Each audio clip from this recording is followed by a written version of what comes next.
Hello അസ്സലാമലൈക്കും നമസ്കാരം. അപ്പോൾ ഇന്ന് ഷെയർ ചെയ്യാൻ പോകുന്നത് ജാർ കേക്കിൻ്റെ റെസിപ്പിയാണ്. ഇപ്പോൾ എല്ലായിടത്തും ട്രെൻഡിങ് ആയിക്കൊണ്ടിരിക്കുകയാണ് ഈ ഒരു ജാർ കേക്ക്.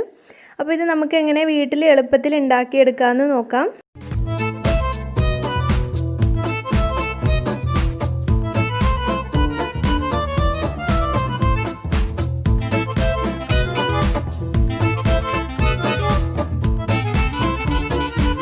അപ്പോൾ നമ്മുടെ ജാർ കേക്കിനായിട്ടുള്ള സ്പോഞ്ച് കേക്ക് ഞാൻ ഇവിടെ ഓൾറെഡി ഉണ്ടാക്കി വെച്ചിട്ടുണ്ട്. ഇതൊരു 9 ഇഞ്ച് പാനിൽ 1 കപ്പ് മൈദയുടെ അളവിൽ ചെയ്തിട്ടുള്ള സ്പോഞ്ച് കേക്കാണ്. അപ്പോൾ ഞാൻ ഇവിടെ ചോക്ലേറ്റിൻ്റെ സ്പോഞ്ച് കേക്ക് വെച്ചിട്ടാണ് ചെയ്യുന്നത്.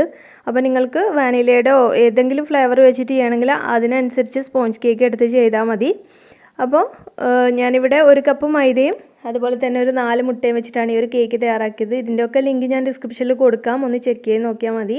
അപ്പോൾ ഓവൺ ഇല്ലാത്തവർക്ക് ചെയ്യുന്ന മെത്തേഡും ബീറ്ററൊന്നും ഇല്ലാതെയൊക്കെ ഞാൻ അപ്ലോഡ് ചെയ്തിട്ടുണ്ട്. അപ്പോൾ ഞാൻ ഇതുപോലെ 2 പീസായിട്ട് കട്ടാക്കിയിട്ടുണ്ട്. ഇനി നമുക്കിതുപോലുള്ള ജാറാണ് വേണ്ടത്. ഇനിയിപ്പോൾ നിങ്ങളുടെ കയ്യിൽ ജാറില്ലെങ്കിൽ നിങ്ങൾ സാധാ വീട്ടിൽ ഉപയോഗിക്കുന്ന ഗ്ലാസ്സിൽ വേണമെങ്കിലും ചെയ്ത് നോക്കാവുന്നതാണ്. അപ്പോൾ ജാറിൻ്റെ അടപ്പെടുത്തിട്ട് ആ ഒരു രീതിയിലാണ് ഞാൻ കട്ട് ചെയ്തെടുക്കുന്നത്. ആ ഒരു മെഷർമെൻറ്റ് വെച്ചിട്ട് നമുക്കിതുപോലെ റൗണ്ടായിട്ട് കട്ട് ചെയ്തെടുക്കാം. അപ്പോൾ നിങ്ങൾക്ക് എത്രയാണോ തിക്നെസ്സൊക്കെ വേണ്ടത് അതിനനുസരിച്ച് കേക്കിനെയും കട്ട് ചെയ്താൽ മതി. ഞാനിത് അത്യാവശ്യം ഒരു തിക്നെസ്സിലാണ് ചെയ്തത്. അല്ലെങ്കിൽ നിങ്ങൾക്ക് ഫസ്റ്റിൽ തന്നെ കേക്കിനെ 3 ലെയറായിട്ട് കട്ട് ചെയ്ത് അങ്ങനെ വേണമെങ്കിൽ ചെയ്യാം. ഇപ്പം ഞാനിപ്പോൾ 2 ജാർ കേക്കാണ് കാണിക്കുന്നത്, അതുകൊണ്ട് ഒരു 4 പീസ് കട്ട് ചെയ്ത് മാറ്റിയിട്ടുണ്ട്. ഇനി നമുക്ക് വിപ്പിംഗ് ക്രീം ഒന്ന് ബീറ്റ് ചെയ്തെടുക്കാം.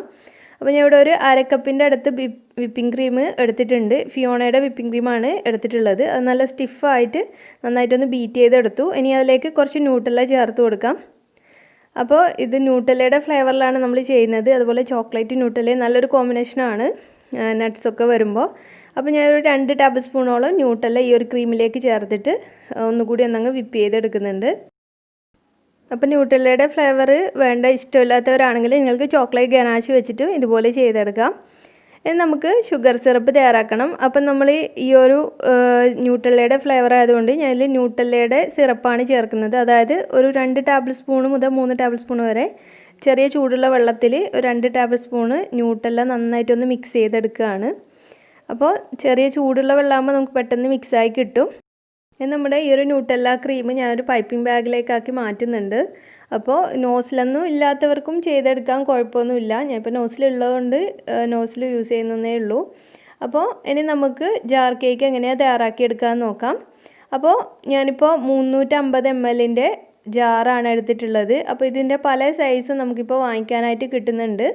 അപ്പോൾ ഈ ഒരു ജാറിൻ്റെ വില വരുന്നത് ഞാനിപ്പോൾ ഒരു 46 റുപ്പീസിനാണ് വാങ്ങിച്ചിട്ടുള്ളത്. അപ്പോൾ ഓരോ ഏരിയയിലും വില ഡിഫറൻസ് ആണെന്നാണ് തോന്നുന്നത്. അതുപോലെ തന്നെ ഓരോ ജാറിൻ്റെ സൈസിനനുസരിച്ചിട്ടും വിലയിൽ വ്യത്യാസമുണ്ട്. അതിന് നമുക്ക് ഇതിൻ്റെ അടിഭാഗത്തായിട്ട് ഞാൻ കുറച്ച് വിപ്പിംഗ് ക്രീം ചേർത്ത് കൊടുത്തു. അപ്പോൾ ഇതിൻ്റെ അടിഭാഗത്ത് കേക്കിൻ്റെ ലെയർ വെച്ച് പിന്നീട് വിപ്പിംഗ് ക്രീം അങ്ങനെ വേണമെങ്കിൽ അങ്ങനെയും ചെയ്യാം. അതൊക്കെ നിങ്ങളുടെ ഇഷ്ടത്തിനനുസരിച്ച് ചെയ്താൽ മതി. അപ്പോൾ ഇത് വെക്കുമ്പോൾ നമുക്ക് ആ ഒരു ക്രീമും അതുപോലെ കേക്കുമായിട്ട് ലെയറായിട്ട് കാണാനായിട്ട് സാധിക്കണം. അപ്പോൾ ഇനി അടുത്തതായിട്ട് കുറച്ച് നമ്മൾ ഉണ്ടാക്കി വെച്ച ന്യൂട്ടെല്ല സിറപ്പ് ഇതിൻ്റെ മുകളിലായിട്ട് ചേർത്ത് കൊടുക്കാം. അപ്പോൾ ന്യൂട്ടെല്ല സിറപ്പ് വരുമ്പോൾ നമ്മുടെ കേക്ക് കുറച്ചുകൂടി ഒന്ന് മോയ്സ്റ്റ് ആയിട്ടിരിക്കും. അതുപോലെ നല്ലൊരു ടേസ്റ്റ് കൂടിയായിരിക്കും. അപ്പോൾ അത്യാവശ്യം നല്ലപോലെ ഒന്ന് നനഞ്ഞ രീതിയിൽ ന്യൂട്ടെല്ല സിറപ്പ് ഒഴിച്ചു കൊടുത്തു. ഇനി അതിൻ്റെ മുകളിലായിട്ട് നമ്മുടെ വിപ്പിംഗ് ക്രീം ചേർത്ത് കൊടുക്കാം. അപ്പോൾ നമ്മൾ വിപ്പിംഗ് ക്രീമിൽ ന്യൂട്ടെല്ല ചേർത്തുകൊണ്ട് തന്നെ നല്ലൊരു ഫ്ലേവറാണ് വിപ്പിംഗ് ക്രീമിന്. ഇനി ഇതിൻ്റെ മുകളിലായിട്ട് ഞാൻ കുറച്ച് നട്ട്സ് ചേർക്കുന്നുണ്ട്. കുറച്ച് ബദാമും അതുപോലെ കാഷ്യൂസും ബട്ടറിലൊന്ന് സോട്ട് ചെയ്തെടുത്തതാണ്. അപ്പോൾ ഇതിന് പകരം ഹാസൽനട്ട് കയ്യിലുണ്ടെങ്കിൽ ഹാസൽനട്ട് ചേർത്ത് കൊടുത്താൽ മതി. അപ്പോൾ ന്യൂട്ടെല്ലയും ഹാസൽനട്ടും നല്ലൊരു കോമ്പിനേഷനാണ്. അപ്പോൾ സാധാരണ നിങ്ങൾ വീട്ടിൽ അവൈലബിൾ ആയ നട്ട്സ് വെച്ചിട്ട് വേണമെങ്കിലും ചെയ്യാം.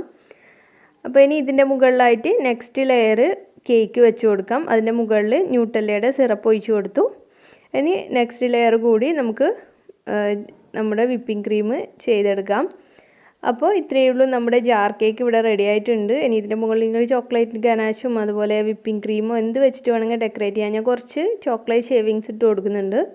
അതുപോലെ തന്നെ ഇതിൻ്റെ മുകളിൽ കുറച്ച് ന്യൂട്ടെല്ല കൊണ്ട് ഒന്ന് സിഗ്സാഗിൽ ചെയ്ത് കൊടുത്തു. പിന്നെ കുറച്ച് നട്ട്സ് കൂടി ഇട്ട് കൊടുത്തു. അപ്പം നമ്മുടെ choco Nutella nutty jar cake റെഡിയായി. ഞാൻ നെക്സ്റ്റ് വേറൊരു മെത്തേഡിലാണ് അടിയിൽ നമ്മുടെ സ്പോഞ്ച് വെച്ച് അതിൻ്റെ മുകളിൽ ക്രീം വെച്ച് ആ ഒരു രീതിയിലാണ് ചെയ്തെടുക്കുന്നത്. അപ്പോൾ നിങ്ങൾക്ക് ഏതാണോ താല്പര്യം അതിനനുസരിച്ച് ചെയ്യുക. ഇടയിലൊക്കെ ഞാൻ നട്ട്സ് ഇട്ട് കൊടുത്തിട്ടുണ്ട്. ഇതിൽ പിന്നെ നമുക്ക് ന്യൂട്ടെല്ല സിറപ്പ് വെച്ചു, പിന്നെയും ക്രീം വെച്ചു. അപ്പോൾ നിങ്ങൾക്ക് ഇഷ്ടമുള്ളതുപോലെ ഡെക്കറേറ്റ് ചെയ്യുക. അതുപോലെ തന്നെ നിങ്ങൾക്ക് ഇതിപ്പോൾ പുറത്ത് സെയിൽ ചെയ്യുകയാണെങ്കിൽ 200 റുപ്പീസിനാണ്. അപ്പോൾ ഓരോ ഏരിയക്ക് അനുസരിച്ചിട്ടും വ്യത്യാസം വരാം. അപ്പോൾ നിങ്ങൾ ഏകദേശം ഒരു 200 റുപ്പീസിനൊക്കെ ഈ ഒരു ജാർ കേക്ക് വിൽക്കാനായിട്ട് സാധിക്കും. അപ്പോൾ ഓരോ ഫ്ലേവറിനനുസരിച്ചും അതുപോലെ നമ്മൾ എടുക്കുന്ന ജാറിൻ്റെ സൈസിനനുസരിച്ചും വിലയിൽ ചെറിയ വ്യത്യാസങ്ങളൊക്കെ വരാം. അപ്പോൾ നമുക്കിത് ഞാനൊരു റിബൺ വെച്ചിട്ടൊന്ന് ടൈ ചെയ്ത് കൊടുത്തിട്ടുണ്ട്, കുറച്ചുകൂടി ഒന്ന് ഭംഗിയാക്കാനായിട്ട്. ഫ്രിഡ്ജിൽ വെച്ചിട്ട് മിനിമം ഒരു 8 മണിക്കൂറൊക്കെ നല്ല പോലെ ഒന്ന് തണുപ്പിച്ചതിന് ശേഷം കഴിക്കുമ്പോഴാണ് കറക്റ്റ് ഇതിൻ്റെ ഒരു നല്ലൊരു ടേസ്റ്റ് ഉണ്ടാവുക. അതുകൊണ്ട് നിങ്ങൾ പെട്ടെന്ന് കഴിക്കുന്നതിനേക്കാൾ നല്ലത് നന്നായിട്ടൊന്ന് തണുപ്പിച്ചതിന് ശേഷം കഴിക്കുന്നതായിരിക്കും. അപ്പോൾ ഈ ഒരു ജാർ കേക്കിൻ്റെ വീഡിയോ ഒരുപാട് പേർക്ക് യൂസ്ഫുൾ ആവുമെന്ന് കരുതുന്നു. അപ്പോൾ ജാർ കേക്കൊക്കെ ട്രൈ ചെയ്യാൻ ആഗ്രഹമുള്ളവരൊന്ന് ചെയ്ത് നോക്കുക.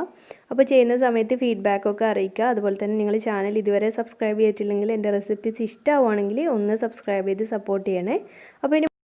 അപ്പോൾ ഇനി മറ്റൊരു നല്ല വീഡിയോ ആയിട്ട് വരുമ്പോഴേക്കും താങ്ക്